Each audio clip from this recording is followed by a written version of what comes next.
The dumbest people can make a lot of money if you have a good network. You can have $1 billion in net worth, but have $0 in a bank account. It was just a number on paper. It could go to zero at any point in time. Lucy Guo is a billionaire entrepreneur and Scale AI co-founder. She shares unfiltered views on AI, wealth, ambition, and the trade-offs behind success.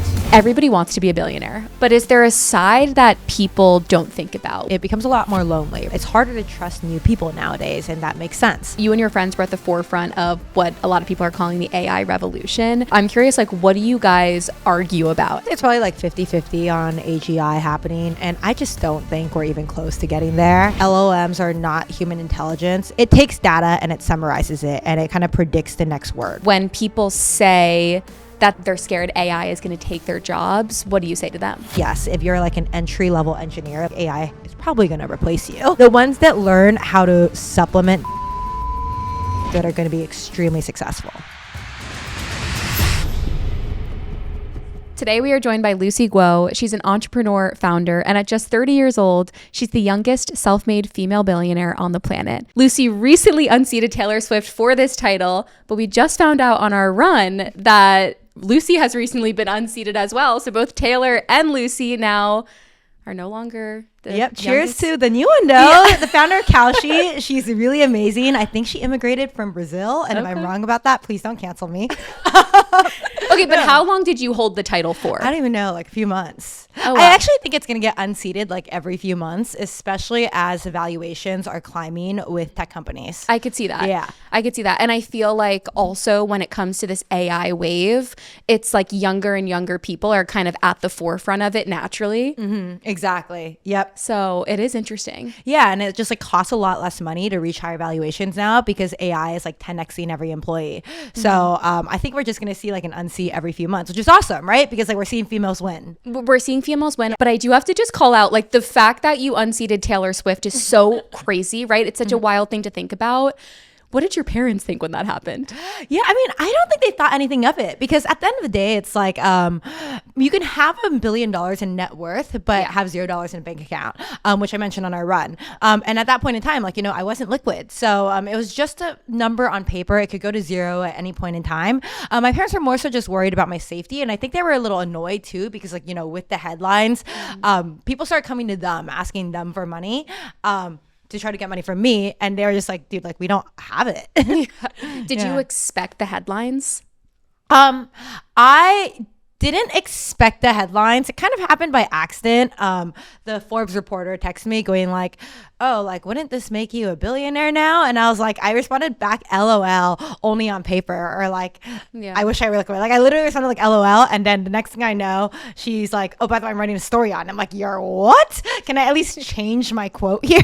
Right. It is so funny too, because it's like, obviously now you're more so in the public eye, right? And like you're on so many podcasts and you do a lot of press. But I feel like when you are younger and you're, you know, just starting out and you're building this company, it's like the top thing on your mind, especially building a company like Scale AI, isn't, oh, I want to get all this press. You know what I mean? So it is kind of a foreign concept. And then all of a sudden, you're on all these headlines and Forbes is talking about you. And I literally had no idea it was coming out. Like I probably should have assumed if a Forbes reporter is texting me this question, she's writing a story. I just didn't think she was.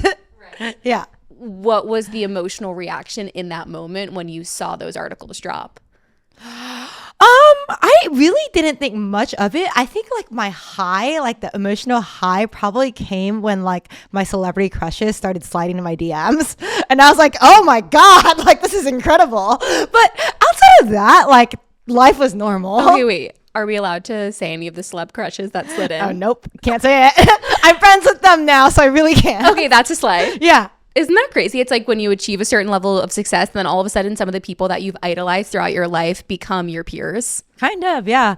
I mean, I wouldn't say I necessarily idolize them, but it'd be like, you know, growing up, I was like, I recognized the face, or like I thought they were really hot. And I was like, oh my God, like they just slid in my DMs.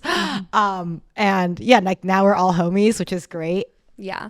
The world gets so much smaller. I feel like the more you grow and the more you just meet new people and just like network. I know. I realized the world is just really small, actually. I mean, like, I feel like I'm probably like 3 degrees away from anyone. At least it feels that way sometimes. For the purpose of this episode, I would love people to get to know you because you have truly lived such an interesting life and you're so young.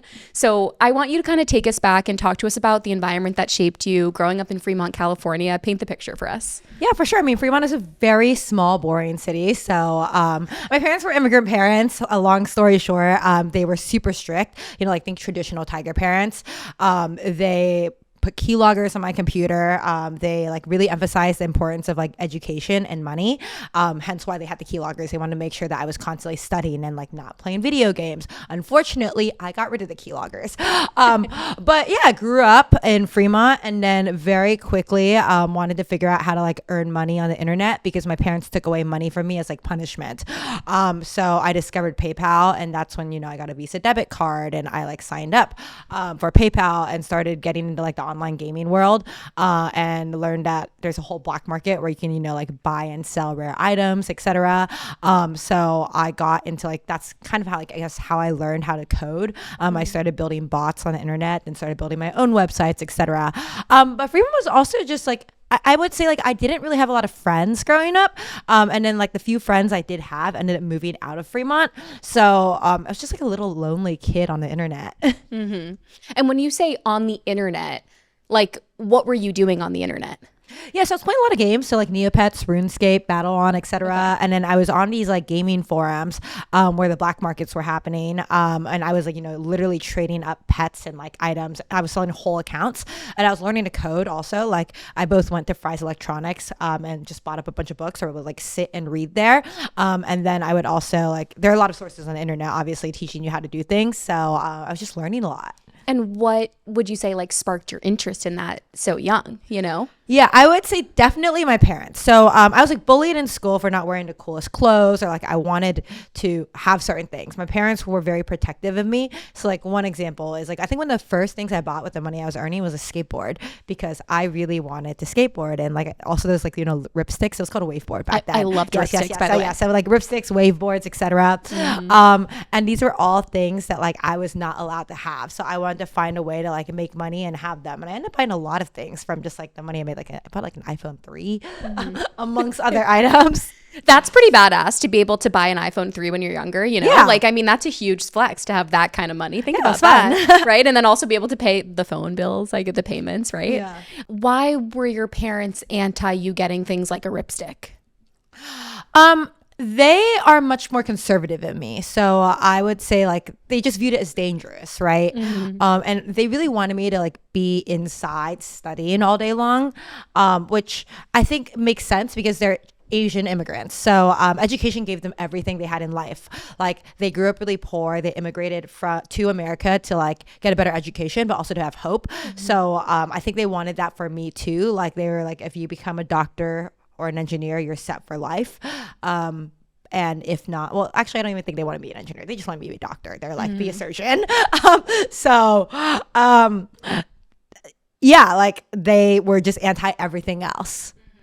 Yeah. And I've interviewed a lot of people that come from immigrant households. And I mean, I think the way your families value education and, getting good grades and going the traditional career paths is like it's something to look up to in a way. Like I think it is a really good way to like raise kids. So I'm curious, but there's pros and cons to everything. Yeah, I mean, like if you look at it, like Asians make more money than like everyone else, I'm pretty sure. So, but I'm curious, like growing up in a household with Chinese parents that were immigrants in the U.S. that really valued education, what would you say are the things that you took as pros from your upbringing, and then maybe things that you could have done without? Yeah, I mean, I think the main pro is that you really learn discipline, right? Like, for example, they threw me in abacus competitions and like you really had to be disciplined to learn the abacus really well, then memorize it in your head, then compete in these competitions. I think that the value of education is really important. It's just like what kind of education. I think education spans more than getting good grades. Like, I think I would rather my kid be like a prodigy in one thing and fail everything else than be like, get A's in everything. And that is like how I viewed education when I was younger. So like they taught me to work hard. They taught me discipline. Like I would see my parents wake up at like 5 a.m. every day and work until midnight, 1 a.m. Like they didn't really sleep much. And that was that's something that I like value a lot in my life. So these are all good things. I think things I could have done without, like I do wish I was allowed a little bit more of a social life. I wasn't allowed to have sleepovers. I wasn't really allowed to like have that much fun. I was really good at sports, but my parents didn't let me play sports growing up. Like I remember like I was heartbroken one day. I had to quit swim, and then I made the basketball team and they forced me to quit amongst like every other sport. And I do think that sports also teach discipline and hard work and camaraderie and like teamwork. And I didn't really get that experience growing up. Why do you think there was like the anti-sports mindset? I think they just thought it wasn't important, right? Like, I think that they were like, okay, cool, like you're not fat, so like you don't need to play sports. And I know that's how they thought, because I remember complaining, going like, how come my little brother gets to play sports? And they're like, well, he's fat. Oh, yeah, but he's really skinny now. He's actually skinnier than me now. No, it is so interesting. But I mean, it is true. And I like what you said too. It's like people that play on sports teams do end up making great work hires because they are good team members, and the camaraderie part is important in your work life, you know. And like to be excellent at sports, it requires a lot of hard work and discipline. Yep. So I actually really value hiring athletes, because I know they have that hard work and discipline in them. And usually like if you are hard work and discipline in one thing, it can like it translates to something else. Yeah. And it's clear that athletics is something that you always valued, because guys, when right before our run, I found out that this morning Lucy ran 7 miles because she did 2 back-to-back berries classes. And the audience that listens to this podcast is familiar with berries. They know how intense those workouts are. Yeah, so that is badass. When did you start doing berries? I feel like a decade ago. Like what happened was I broke my jaw and I just couldn't, I couldn't talk and I couldn't eat. So in my head, I was like, this is the perfect time to get hot, right? So I signed up for ClassPass, discovered berries. I was like, this is the most amazing workout, because I really like intensity. Like I don't like feeling like I wasted my time, and when I do other workouts and I'm not like completely dead and out of breath, I do feel like I wasted my time. Even at berries, if a class is too easy, I will like try to make it harder, like I'll double tread or something. So yeah, I discovered berries and just went every single day since then. Wow. So you talked about how your parents were strict with money, and how as a punishment they would take money away from you, right? And, you know, maybe not give you an allowance or not pay for certain things. So I'm curious, like growing up with parents that also, you know, were frugal with money and maybe saved them every dollar that they made type of thing. How did that shape your relationship with money now? I mean, it's probably the reason why I am like so chill, right? Like I don't see the necessity in going to like nice restaurants. Like I do think, like, for example, Would you describe yourself as chill? I think, okay, let me rephrase. I wouldn't describe myself. I'm not that chill. But like, Okay, I have to say it because chill.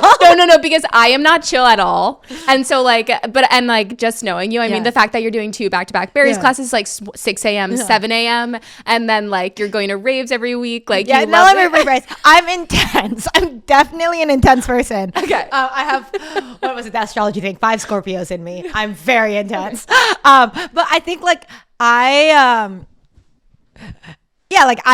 like a good deal. And I think that like I used to see my mom stack coupons and get like 90% off at Macy's or something.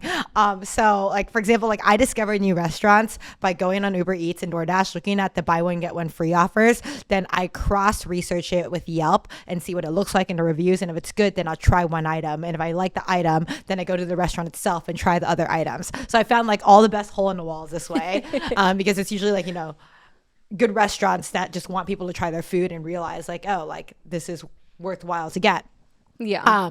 So I would say like I'm chill in that like I'm not needy. I'm impatient and I need stimulation, but I'm not needy. Yeah, I like that. And it's kind of like money hacks as a kid are ingrained with you when you become an adult and you do certain things like that. So I love that. Was there a certain like pressure in your household to achieve a certain level of success? I think there was definitely pressure to achieve a certain level of success, but I don't think it was like that high. Like coming out of high school, my parents actually just thought I was a failure because my brother is like 10 times smarter than me. So they were just like, we want you to be a pharmacist. And I'm like, I would literally die of boredom being a pharmacist. Not to mention I would fail pharmacy school because like the one thing I can't do is memorize things. Like I can't memorize like facts. I can't memorize people's faces. I certainly won't be able to memorize medications. I would probably accidentally give the wrong medication to someone. So I was like, I will actually like go to jail if you make me go to pharmacy school, because I would fail or I would make a really severe mistake. but yeah, like I think they were just like, yeah, but you only have to work 3 days a week and like you make 6 figures, etc. And then you can find a good person to marry. So that was their like all they really cared about. Even though they knew that in high school you were interested in programming and computer science.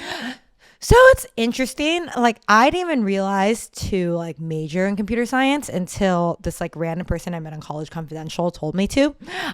I was really good at chemistry. So I would say like I was probably the best in the entire school in AP chemistry, like ruined a curve on tests, etc.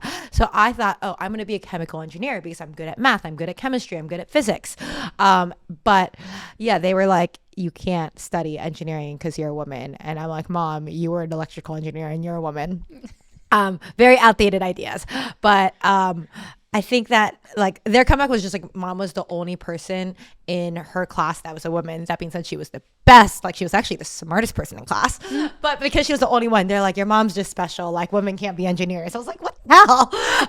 So I almost got like I was going to argue, but then like some random person on the internet was like, you should apply for computer science because your entire background makes a perfect application for CS. So I was like, good point.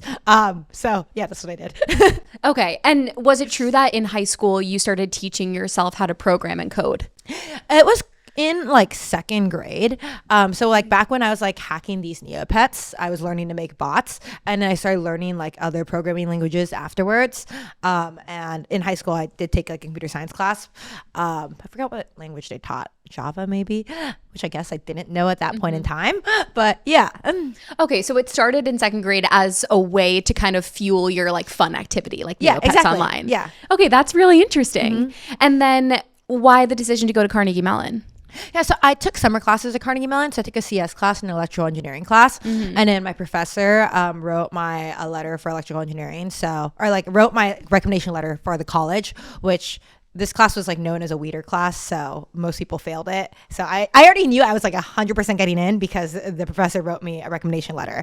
And then it was just weighing like, did I really want to like go to this college? And I really enjoyed my summer. And I knew that like if I was going to apply for computer science, I had like an interest in design because at this point I was learning Photoshop and a bunch of things for like, you know, my own personal projects in high school. And they were I think they are the only college in the US right now ranked like #1 for computer science and #1 for like design and human computer interactions. So I knew I wanted to be in the HCI major as well. So it's a no-brainer. Like I didn't have to really apply to other colleges, and I was going to go to the #1 program in the country. So yeah. Right. And so how did your parents feel about that transition from pharmacist to then going to Carnegie Mellon? Oh, they were so happy. They're like, computer science is so easy. It's a girl major, because they didn't realize what computer science was. And then like once I got there and I was like I would show them my homework assignments and they were like, oh wow, this is really hard. No, really hard. Yeah. And I'm curious, you know, when you were in, you know, classes with other kids that, I mean, these are like the top students are at Carnegie Mellon studying the same thing that you're studying, right? What was it like being in that environment? It was great. I mean, I think that everyone was really friendly at CMU. And I was like, I'm going to be honest, I was pretty average, I would say, like within computer science. I excelled in like human computer interactions though. But What's the difference? Human computer interactions, so like it's more design, right? So I would call it like UX design. So we would learn things on like why like Apple created like the bounce logo, etc. And like we designed random things like weather apps and other apps. I think it taught you like really how to think about product, and obviously I was interested in building a company and building apps, so I thought it was like some of my most fun classes. But going back, like I really enjoyed my like environment, I guess. Like I made a lot of friends at Carnegie Mellon. I think it was like a big change from high school because I was very lame in college, like in high school. Like, you know, didn't have a lot of friends, wasn't a cool kid at all. Go to Carnegie Mellon, and because I think I'm like there's not a lot of women in the program. So suddenly, like from day one, I was popular, and I was like, it was so strange to me. Like I didn't know how to feel about it. Wait, what was the breakdown, male versus female, like percentage wise? I don't know. If I had to give a guess, I was like probably somewhere between 80-20 to like, yeah, maybe it was like 80-20. Oh my God. Yeah, that's small. I could be really wrong, but yeah, it was, there were not a lot of women. I come from an advertising background, and so we would do a lot of like designs of websites, you know, so very much so more focused on like the design aspect of it. But what's cool about you is it's interesting knowing that you had both that UI background with then that like love for UX. Yeah, no, I would say like product was why I ended up even at Carnegie Mellon, right? Because I was building all these apps. Like I built my own virtual pet site. I built a Twitter bot. I built like random internet marketing tools. But like I was always thinking about like how these things would work. And then even my freshman year at Carnegie Mellon, I was going to a lot of hackathons and really learning about like actual apps. And I found out about all these startups, etc. So like, and my dream was always, I think like, I was always an entrepreneur. Like I should have known my dream was to build a company and not be a chemical engineer. So it was just something that like I gravitated very heavily towards when I realized like, oh, I could double major in this. At Carnegie Mellon, was there a culture of being an entrepreneur and creating startups? Absolutely not. I think it exists at like, you know, Stanford, Harvard, MIT, but we didn't really have it there at Carnegie Mellon because like I think people might fight, but I think we objectively have the hardest computer science program, and it's super theoretical, and people are pretty much just like trained to go work at a top company. There was nothing that like I don't even know if I knew someone else in college that like wanted to be an entrepreneur. I remember when I dropped out of college, like it would have like when I got the Teal Fellowship, it would have been celebrated at any of these other colleges. I was like laughed at Carnegie Mellon. Yeah, I would imagine at the time too, when you were in college, it was like everybody wanted the top job at like Dropbox. Yes. Right? Dropbox Like was popular. Dropbox and Palantir were popular during my time. Right. Yeah. Let's set some context. What were those big companies at the time when you were in college that kids out of Carnegie Mellon wanted to get placed at? Yes, I would say the number one at the point in time I was in college was Palantir, especially because Palantir would come and do like these crazy like challenges, and the smartest kids would win prizes. So Palantir and Dropbox, what I would say were the top two while I was at Carnegie Mellon. Okay, you mentioned the Teal Fellowship. So this fellowship basically changed your life, right? I would say so, yeah. Okay, so can you explain to us what the fellowship is and how you found out about it? So I actually found out about the fellowship back in high school. Someone mentioned that I should visit this like hackathon house called Rainbow Mansions, so I did. And they mentioned a Teal Fellowship, and I kind of, you know, forgot about it, but kept in touch with them very lightly. So I remember, I believe it was my sophomore year at Carnegie Mellon or junior. I was graduating early, so I don't even know what you would call it. Oh, so you did graduate early. No, I was supposed to graduate early. So Okay. I have like 4 CS classes left and 4 HCI classes left to get my double major. So my sophomore / junior year, whatever you want to call it, they were like, hey, you should apply for the Teal Fellowship. And I kind of just thought like, why not? Because I felt like I was learning more at these hackathons than I was in college at this point in time, because in college I was learning a lot of theoretical stuff, but like at these hackathons I was actually like, you know, building apps and learning languages that were applicable to doing what I wanted to do. So I ended up applying, and what the Teal Fellowship is, for those that don't know, they were giving 20 kids under 20 years old $100,000 to drop out of school, because Peter wanted to make a point that you don't need college to be successful. And I think there weren't enough results at that point in time, to be honest. So it was kind of laughed at by a lot of people. Now looking back, everyone's like, wow, the Teal Fellowship really worked. I think like everyone in my class is super successful. Oh, wow. But yeah, I just used a like hackathon project I worked on, I think like a week before I applied, and ended up getting it. So made the decision to drop out of college. Just to back up, describe to us what a hackathon is. Like, what is the atmosphere like when you're walking into a hackathon? Who are the people that are there? What's going on? Well, every hackathon is different, but like these were university hackathons. So think like university kids from all different colleges. They would literally like bus people in from, you know, like Carnegie Mellon to MIT, for example, for Hack MIT. So think like thousands and thousands of students, and they're like 24 to 48 hour coding competitions where you're judged based off of like what app you make, like is there a business use case, like how does the design look, like how technical is it, etc.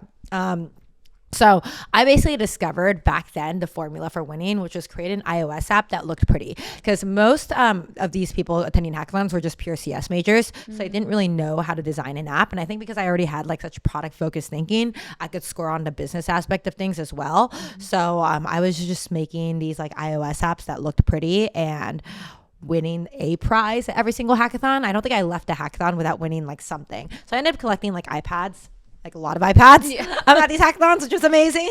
Yeah. Okay. Got it. And so at the hackathon, it was basically like you would go and kind of present on stage to everybody that was there.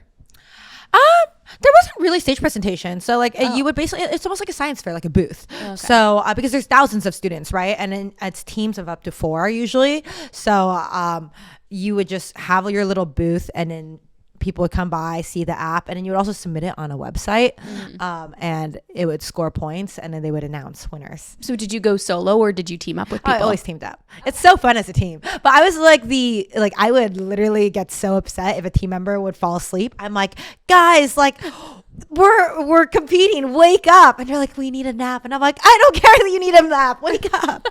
Okay, I love this. So you have a very like competitive spirit too. I'm so competitive. It's why I love berries. Yeah.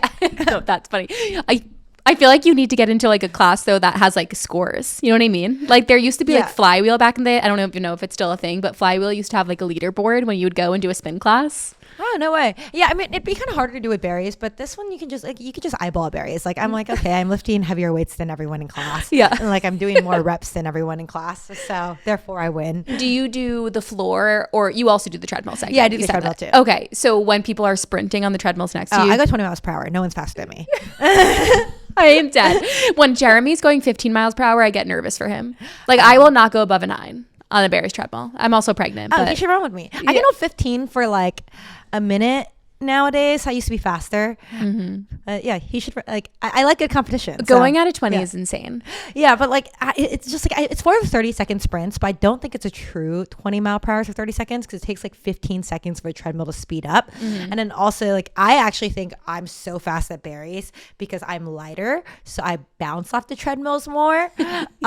At least that's my hypothesis, because like I've had track stars and like Olympic athletes run with me, and they're just like, how the hell do you do that? And like my answer is literally just like, I think it's just because I'm tiny. No, but you're still going that same speed. Like you're still going the speed that it says you're going. I am still going at the speed I'm going. Yeah, which it's guys a very freaking fast speed. If you've been to a berries class and somebody's going 20, you know they're sprinting. Teal Fellowship, you have to start with a company idea in mind, right? So what did you use your grant for? You can apply with anything, and I ended up applying with the hackathon project. It was like a multiplayer like games thing where you could create like real-time games with friends, and for example like enter quiz questions in it, so you could like study off of these games, so like custom educational games, let's call it that. And then got the Teal Fellowship. What I ended up doing with the Teal Fellowship was this app that, it was another concept of an app I had created at a hackathon. So like at another hackathon, I basically created DoorDash before DoorDash existed. But then DoorDash had come out by the time that I got the Teal Fellowship. So I made a little bit of a change where instead of restaurants, it was like regular people cooking for other people. Launched it at my campus, and people were making like $100 an hour selling different things to students. And the idea was that because campuses are so like high density, you can make a lot of deliveries in a very little time. So you can optimize the amount you're making per hour. App did well, and then we were like, let's go expand. Long story short, this is actually very illegal for many reasons. Like you actually need like a centralized food kitchen to cook things. I think they actually they did change their laws over COVID from what I hear, but back then very illegal. So I ended up just dropping it, and then decided I wanted to go work at companies and like learn more, I guess, about like launching features and products and seeing that long-term impact, and building culture, etc. in a company. I felt like I had more learning to do working at places, so I ended up dropping the app and going to be a normal person. Okay. When you decided to take the Teal Fellowship, so you had to leave school in order to do it, right? Yes. What did your parents think about that decision? Oh, they stopped talking to me for a little bit. They were not happy, which again, education gave them everything that they had in life. So I think for them, it was like a really big sign of disrespect. And they felt like they had sacrificed everything, you know, immigrating to America, leaving their family behind, etc., just for their kids to be like, haha, never mind, I'm not going to college. Like, I think it was probably the biggest slap in the face for them. What were those conversations like when you were like, well, this is what I'm doing? They definitely were disappointed. They're like, we thought we would raise a child that had like risk analysis. And they were just like, this makes no sense. Why in the world would you leave college to have a 99.999% chance of failure? And then the conversations kind of just stopped because I marked my parents as spam. And then I guess they emailed me, or actually, no, I didn't mark my parents as spam. What happened was my dad was sending me a lot of emails that looked the same, and then Gmail marked them as spam. So then I discovered these emails like years later, but yeah, he was just in my spam inbox, but he was pretty much saying the same thing every single day, which was, you're an idiot, go back to school. And how do you deal with that when, the people that raised you, that, you've taken advice from your whole life, are telling you what you're doing is wrong? Yeah, I mean, I know that like, I just knew culturally we were so different, right? Like America is all about taking risks, and Chinese culture is about playing like what's the most optimal safe path, which is why everyone's pushed to be a doctor, engineer, or lawyer, because those are 3 fields where traditionally you'll make a decent amount of money, right? Like you're making at least 6 figures, and then on the like upper level, if you do really well, you could be making 8 figures.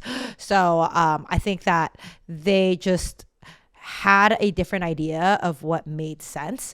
And again, education gave them everything they had. So I knew they loved me, but this was like the path that I was going to choose to go on. Yeah. And it also seems like you, from a young age, weren't afraid of taking risks and trying new things and putting yourself out there. I would say like I'm pretty risk tolerant. I remember like, I think I was 17 years old, maybe 17, maybe 18. And I went I stole my parents' car and went skydiving, and I'm on my skydiving license. But like, I have like no sense of danger. I was solo traveling, and like, I decided to like climb this mountain and stay there until after sunset, not thinking about what would happen when the sun set. Anyways, I ended up going into a stranger's car, like these 3 guys who didn't speak English, with a dead phone, and just like kind of tried to go like choo choo choo to get me to the train center. But obviously like that could have gone really wrong. So yeah, just zero sense of danger.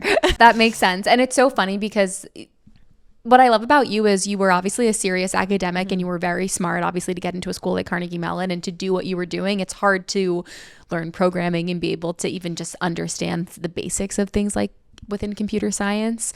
So it's just so cool knowing that you have these, multiple sides too, where you have this like wild side where, you love raves and you love skydiving and things that are adrenaline rushing, right? But then you're also can be very serious and obviously have had this incredible career. Yeah, I think life is all about fun. So yeah.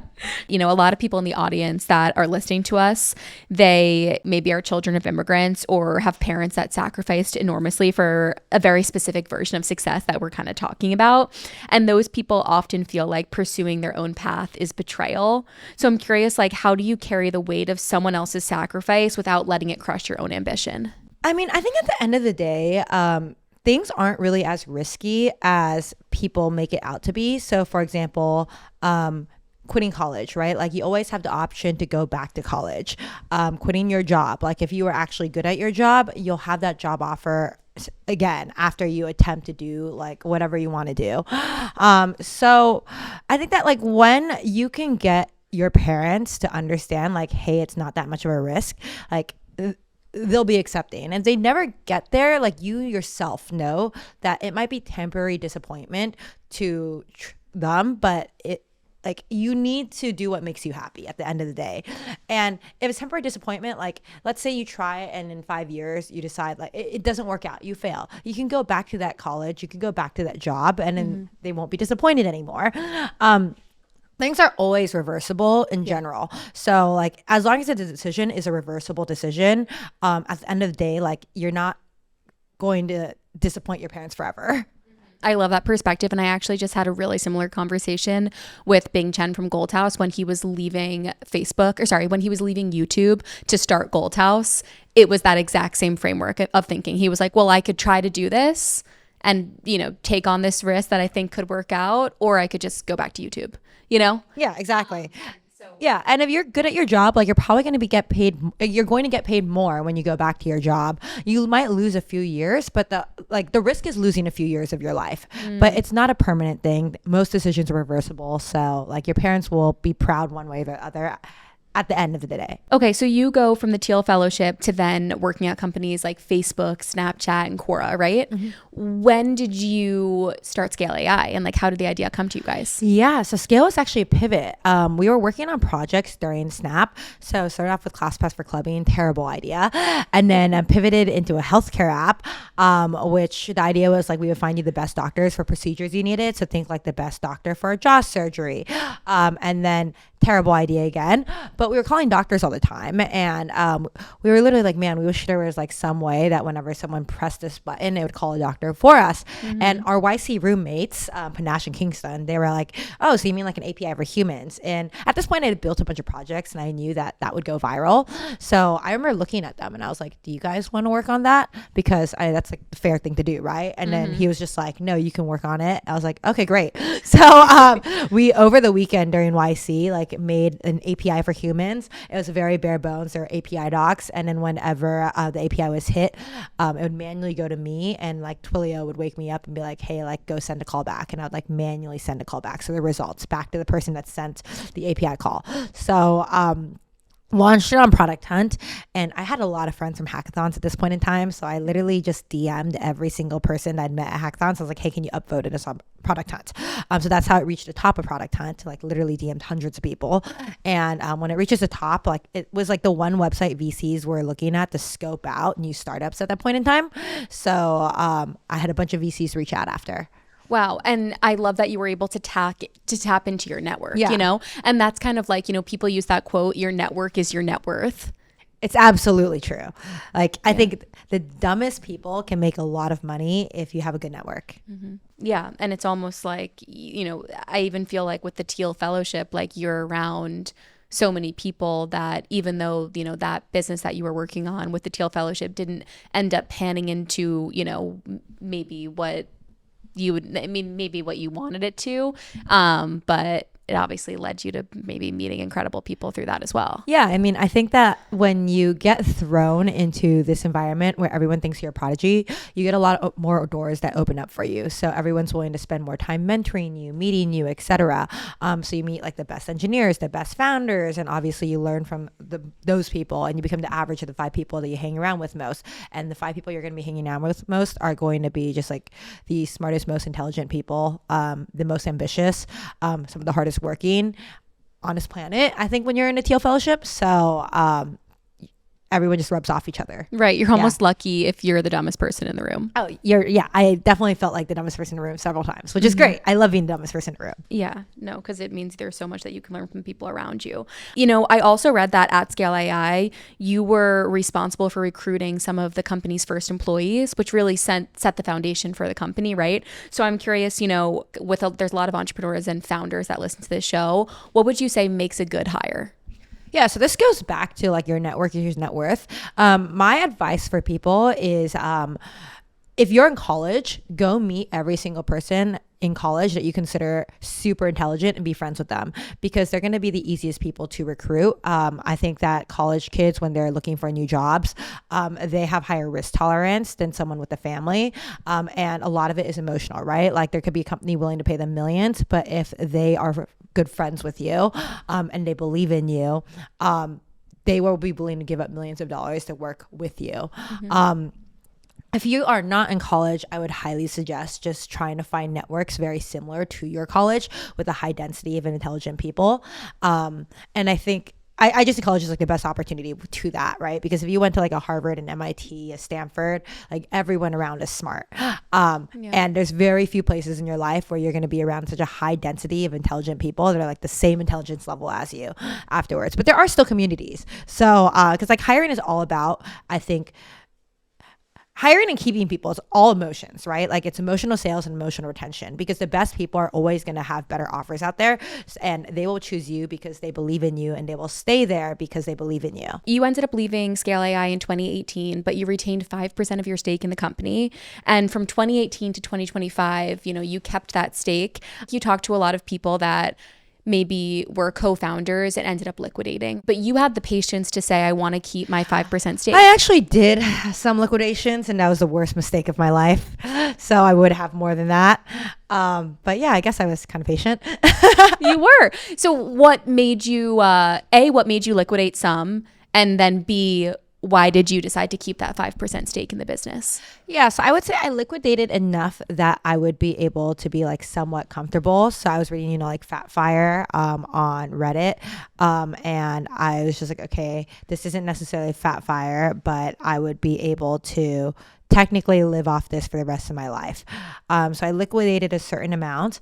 And then immediately I bought like the $70,000 apartment in Vegas, which is just like I could live off that, right? And I just wanted to have like some cushion so I wouldn't be couch surfing again. But yeah, after that, like I didn't feel like a need to upgrade my life. Like my life was phenomenal. When you say couch surfing again, when were you couch surfing? Oh yeah, like while I was building, right? Like during the Teal Fellowship, etc. I just lived on couches. Really? Yeah. With friends? Yeah, I mean, we would find like my co-founder's brother, for example's couch, but we would just find couches. Wait, that's so interesting because within the Teal Fellowship, I'm sure there were some students that used, or students, I guess, or some entrepreneurs that used some of that money to at least accommodate their living, right? I think some people, yeah, but I wanted to just invest it. Like I didn't want to use it in places where it didn't need to be used. So it's like when people like founders pay themselves a salary versus not paying themselves a salary, right? Like some founders decide to pay themselves high salaries, others pay themselves nothing. And I was definitely of the mentality, pay nothing and live as cheaply as possible so we can reinvest in the business. What do you think that taught you? I mean, I think the one lesson I learned from paying yourself less or paying yourself nothing versus your employees is that they really respect you when you do that. And they're willing to take lower salaries when you can pitch as a founder, like, hey, like I'm only paying myself X amount or I'm not paying myself because that's when like the negotiations come in and like when a lot of, I think, bitterness comes in, even in like America, right? Like people will look up CEO salaries and be like, wow, like I'm only getting paid minimum wage, but CEO is paying themselves X, Y, and Z. And like for them to see that, the CEO setting an example by not taking anything because they want to reinvest everything into the company, it makes your employees believe in the company more. Yeah, I think it's good advice to founders out there too, especially when you have small teams. Yep, exactly. And you're asking a lot from the people that work for you. During those 7 years from 2018 to 2025, what was going through your psyche watching the company evolve? I'm not gonna lie, I wasn't really paying attention at that point in time. I was I was in venture, so I was investing in a lot of companies. And I think because I'm very like all in on what I'm doing at the moment. So like at the moment was venture. So I was more all in on like watching the companies I was investing in grow. Right. And it always makes me so happy when they raise a new round or like, they have a win that like I can celebrate with them. So that was really my focus, to be honest. I don't think I really... Like it was like one of like Scale was one of those companies, and for the audience that doesn't know, like Surge AI was a big competitor that was doing more revenue and also profitable. So even though we had like all these government contracts and it was growing, like I was never really certain like, was it going to IPO? When is it going to IPO? Am I ever going to be liquid? Will Scale go to zero? Like it was like kind of a saying that like Scale is one of the fastest growing companies that could go to zero tomorrow. So like going back to like, liquidity, it was just like, is this money even real? And I never had high hopes. So I knew there was always a risk that it would go to zero. And I'm so happy that Meta bought it. But that was like probably the first time I was like, oh, great. Like really the first time I paid attention. Yeah. It just goes back to your entrepreneurial spirit. It's like while you're building a company, it's not like you're not thinking about your other options, right? Exactly. Yeah. In 2025, when Meta acquired it, your 5% ended up making you $1.25 billion. Everybody wants to be a billionaire or a multimillionaire, right? Whatever it may be. But is there a side that people don't think about when you actually get to those numbers and become that? I mean, I would say the main side is that like it becomes a lot more lonely, right? Like I'm so grateful that I had such a good core group of friends, but it's harder to trust new people nowadays, and that makes sense. I think there's a reason why a lot of billionaires are only friends with other billionaires, and it's because it's easier to trust other billionaires because they don't have something to use from you. But I think that like if you're entering that status without like a core solid group of friends initially that would never ask of anything from you or use you, like you're kind of screwed. Yeah, that's like the best way I can put it. Was there something simpler about your life before achieving a certain level of success and making a certain amount of money? I mean, like I have to hire security guards now, which sucks. Like there's like extra expenses, right? Like I don't want to hire security, but I kind of have to. I had to think about things like I almost went to EDC Mexico City this weekend. I still think I should have. I'm actually really annoyed. None of my friends would go with me, but they were like being protective. They're like, Lucy, if we go to EDC Mexico City, like the cartel's there. Like what if you get kidnapped? Like you are like potentially a target. And that's like, guys, I'm not a target. I'm not famous. Like no one knows who I am. Like let's go. But like you have like these people around you now that are suddenly scared to do things with you. Like if I didn't have this title, I would have raved this weekend in Mexico City. But I just had protective friends, and like I would feel a little scared going alone now too, versus like before I would have no issue going alone. So I do think like in some ways it limits your freedom. Yeah. Are you dating anybody? I'm not dating anyone. Okay, because I would imagine that was one of my follow-up questions is like I feel like that gets hard, right? When it comes to dating, because that's a whole nother level of trust. You have to like really scope out the prospects, but you could also just date somebody that great breakup story, but I'm not going to say anything. Oh my God. Okay. But yes, you're right. You will get used and abused. I think it's like I have to think more about like who, like I'm a very big energy person, so I can generally tell if like someone is using me for my money or not. But I do think that like, you know, when you're in love, that can blind you. And you can like make excuses when they ask for like more. I think like my new dating role would just be like, you know, I would need someone that's like self-made and like made their own money, or someone that, you know, just didn't care about nice things at all. Because it's like when you find someone that like didn't make their own money, but they have expectations of a lifestyle that they can't afford, that's when issues come in. Topic of AI. So you've been around AI for a while. When you started talking about it back in the day, maybe when you were at Carnegie Mellon or when you guys were starting Scale AI, did you guys have any idea how big of a deal it would be and how big it would turn into? Not at all. Like I said, so we started off Scale API, API for humans, and we weren't even thinking about AI. Like we thought we were going to compete against the BPO industry with phone calls until phone calls are really hard to quality control, but Cruise ended up becoming one of our first customers, and we're like, oh wow, like we can actually take all this data and use AI and then reduce like the humans in the loop over time, and then that, you know, would increase margins, etc. And it was only then we were like, oh okay, cool, like this is going to be a huge company, because self-driving is just one market, and there's tons of other markets we can enter, but self-driving alone has billions of dollars to spend in investing in good data. So I would say like it wasn't really until that point of the pivot from Scale API to Scale AI, which did happen early in the business, that we were like, okay, like we have a big company on our hands. And then when it comes to AI itself, you know, a lot of people would consider you an AI expert or somebody that was kind of at the forefront of what's now going on. So I'm curious, you know, when people say that they're scared AI is going to take their jobs, what do you say to them? I think in general, AI is going to be our best co-pilot. Think of it as like, you know, a second you that is going to help you not do the mundane, repeatable tasks that you don't want to do, because AI is very good at like repeatable tasks, right? And then you can focus on the more important things. So I think the hardest problems to solve, I think relationship building, etc. Like when you think about it, is AI going to go out and close a deal for you? Like, no, it's not. A lot of deals are closed because you wine and dine people.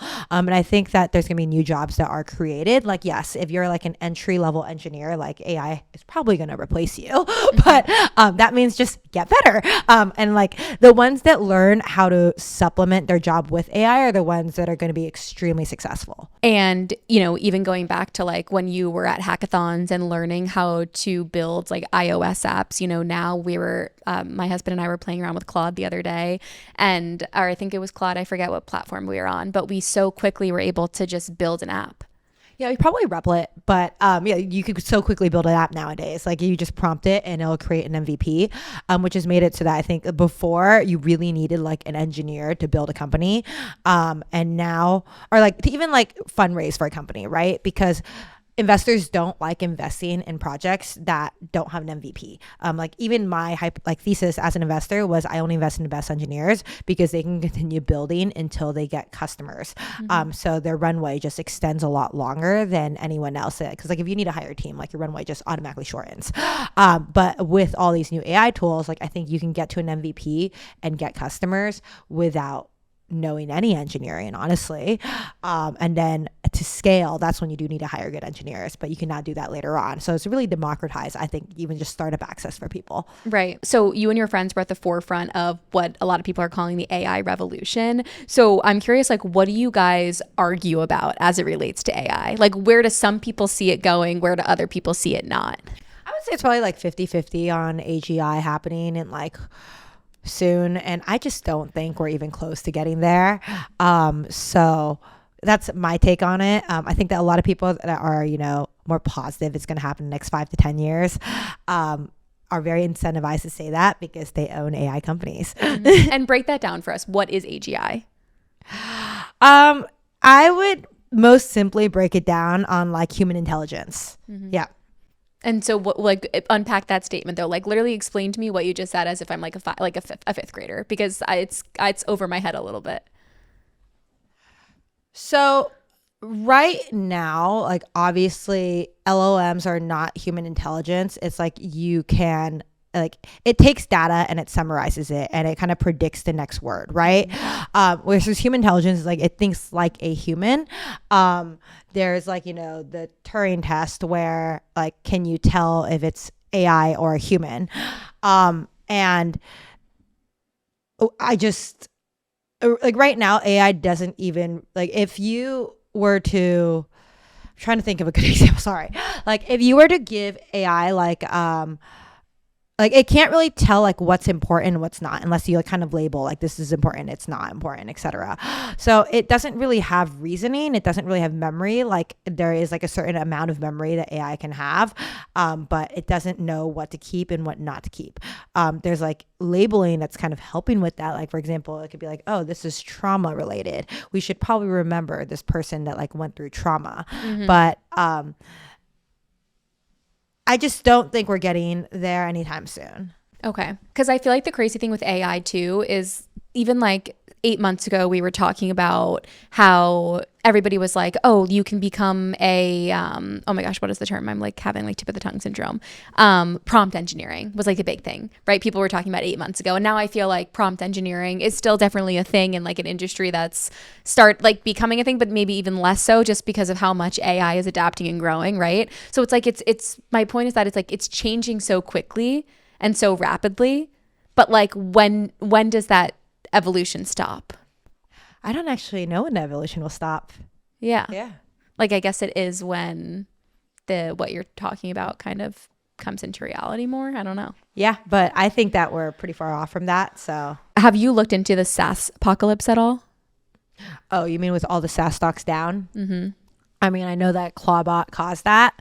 I had some stocks affected, but overall, I mean, I think that things will improve. I think there's like a fear, right? People are like, oh my God, like this AI is going to take over software stocks because it's just going to be able to do everything. But at the end of the day, like all these companies are very specialized in what they do, and they probably have proprietary data that make it so that another AI bot can't do it as well as if they applied AI to it. Because like your model is only as good as the data that you provide it. AI is just going to make every company more optimized because every single person can be a 10x employee, which then means that like, your margins are going to be higher and profits going to be higher. So I'm hoping that like, all the SaaS stocks go back up. I've seen some rebounds, but yeah, I haven't really checked. All my money's invested in hardware now. Yeah, no, it is crazy. And it was like this narrative sweeping Wall Street this past week. It was like all over the news. Yep. Yeah. And I was down quite a lot. I had a heart attack when I looked and I was like, okay, nope, hardware only now. Also, I read another headline that said that what's happening right now with AI is the biggest thing that's happened since the Industrial Revolution. What is your take on that? I think it's bigger than Industrial Revolution. I think it's going to touch everything that we do. And because AI does scale, I would say faster and better. we're going to be seeing changes more rapidly than the Industrial Revolution. You know, your company now is called Passes, and I want you to kind of touch on a little bit about what you guys do. How is AI affecting your business? Yeah, so we're in the creator economy. We've created infrastructure to help creators monetize their brand through different revenue streams, whether that's merchandise, live streaming, one-on-one calls, subscription, etc. Right now, I would say AI is helping us in that it's like really helping creators' workflows. So we, for example, have a smart pricing model where we help automatically price content for creators so they can drive more revenue. When this is turned on, creators actually make on average 3x more than they would if they were like to guess the price of how much like fans would pay for certain things. So that's just one example. We're working on like agentic tools. So I think like the dream world for a lot of creators is that all they have to do is create content and AI helps run their businesses for them. So that's kind of like where our vision is there. Why the interest in the creator economy? Like, how did you start dabbling in it? Yeah, I think I became friends with a lot of creators over COVID, and I realized that creators are entrepreneurs. And what's interesting about creators is that like their fans are like rabid fans. They don't have the customer acquisition costs that like I would have if I were launching a product. Like if they just put it on, people buy it, right? So I think that like they really are like these CMOs that cost nothing almost. So I was just like, okay, wow, like you guys are not thinking about yourself as a business as much as you should be. I think that the entertainment industry in general, with like how agents and managers make money, don't incentivize that either, because you know it's usually like a 20-30% take on like, you know, brand deals, for example. But if a brand gave you equity, like there's not a contract to get equity, and these agents and managers don't really understand equity as well, so they're losing out on like this long-term wealth generation. But like they should be owning equity in companies that they're promoting. If they're betting on themselves and like they're doing entire marketing for a brand to blow up. So like around that time, you know, like Logan Paul had Prime, Jake Paul with like Better, and then Kylie with her lipstick, etc. Like I saw all these brands pop up, and I was like, creators really like there's an opportunity for creators to like build these large brands. And we've seen like, you know, we're literally seeing unicorn companies be built, but not all creators like need unicorn companies. Like I have friends who, you know, have under 1 million followers, but they make millions a year off of like hoodies. And I think that is an interesting point to make, because like obviously Logan Paul's, Jake Paul's of the world, Kylie Jenner, like those are such extreme examples of like the 1% of like celebrity creator. But then there's people like there's even random examples that somebody has given me in the past where it's like an agricultural creator that created like a seed company, and it's so niche, but it create so much success for their like distinct audience. Exactly. Like not everyone needs billions of dollars, but like with like under 1 million followers, like you can make millions a year, and that is life-changing money for a lot of people. Absolutely. The thing that I find so interesting about you is you have always been entrepreneurial. You've gone from building your own businesses to Scale AI to now Passes. So what is it that makes you want to keep your skin in the game when it comes to building businesses? Because I feel like a lot of people in your situation would be like, I'm just going to sit back and do my thing, and I have enough money now to, you know, get me through the rest of my life comfortably. Yeah, I mean, I think it's well, my brain, I get very, very bored. So I always need to be doing something. I'd actually tried to retire earlier. I traveled around the world, etc. But I just got like, I felt like my brain wasn't being used. Like I was happy for sure, like meeting all these new people, having all these experiences, but I'm someone that like likes solving problems. And it's the best way to use my brain, I think.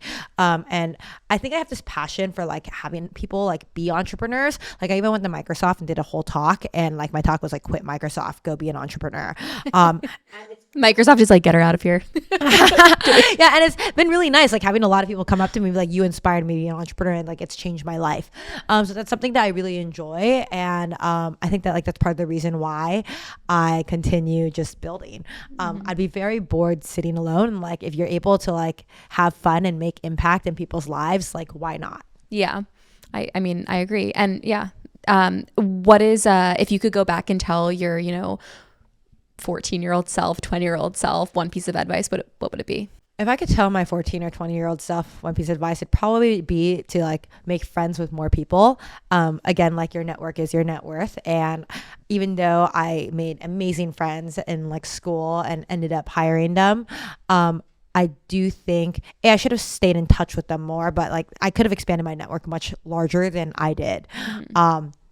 And that's a regret I have. Yeah, no, I get that. But I also do think there's benefits to when you're in high school laying a little bit more low, you know, and doing your thing and focusing on your interests, because I feel like people can get up to the wrong things in high school. So it's cool. Yeah, that I agree. you, Like, I think that's probably more of a college thing. And like, you know, staying in touch with the hackathon community, etc. Because I think at that point I like stopped going to hackathons at 20 years old.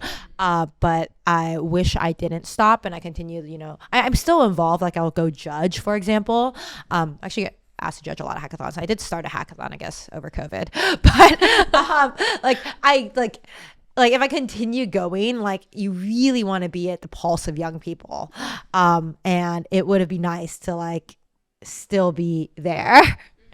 it's cool to know that hackathons are still going on. They are still going on, yeah. I kind of want to check one out and just to see what these kids are coming up with. Yeah, I mean, I think like the strongest one here is probably like LA Hacks. I think that's by UCLA, and in Cal Hacks, because UCLA and Caltech are great colleges, and they get people from both those universities. Yeah. Oh, I left out USC. Sorry, USC. They're great too. Well, Lucy, thank you so much for being with us today on Poster and High. Thank you for running with us and then sitting down to chat. Yeah, of course. Thank you for having me. Thank you.